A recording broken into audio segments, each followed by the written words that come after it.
Welcome to Psych Ed. Today, we're diving into a key assumption from the positive approach to psychology, the acknowledgement of free will. So, what exactly is free will?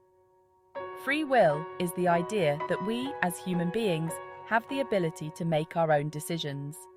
It means we aren't just controlled by biology, our upbringing, or external pressures. We have the power to choose our actions and shape our future. In other words, we are agents of our own lives. The positive approach is one of the few psychological perspectives that fully embraces this idea of free will. It assumes that individuals are capable of making conscious choices to improve their well-being and pursue happiness. But this approach is quite unique. Let's compare it to other psychological approaches that might not fully recognize free will. For example, other approaches take a deterministic view of human behavior, the opposite of free will.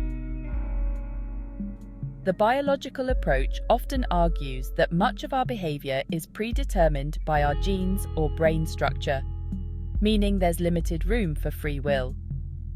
The psychodynamic approach, developed by Freud, suggests that our behavior is driven by unconscious forces formed in early childhood.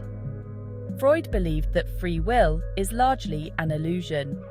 He argued that while we might feel we are making choices, much of our behavior is determined by unresolved conflicts from our past.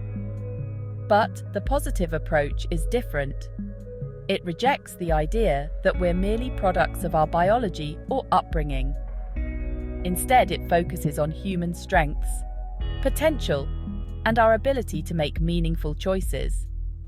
This gives people responsibility and hope for change, growth, and fulfillment. One great example of how the positive approach acknowledges free will is through mindfulness therapy. Mindfulness is all about consciously focusing on the present moment, accepting thoughts and feelings without judgment, and learning to respond to them in a healthy way. Importantly, mindfulness encourages individuals to choose how they react to stress and negative emotions, rather than being controlled by them.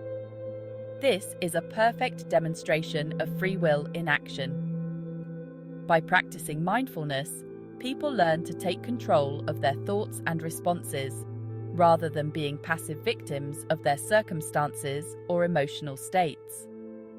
It's about empowering individuals to consciously direct their mental and emotional well-being. To sum up, the positive approach champions free will by focusing on personal responsibility and empowerment. It stands out from other approaches in psychology by highlighting our ability to make meaningful choices, with mindfulness being a powerful example of how we can use free will to improve our mental health. Thanks for watching. If you found this video helpful, don't forget to like and subscribe.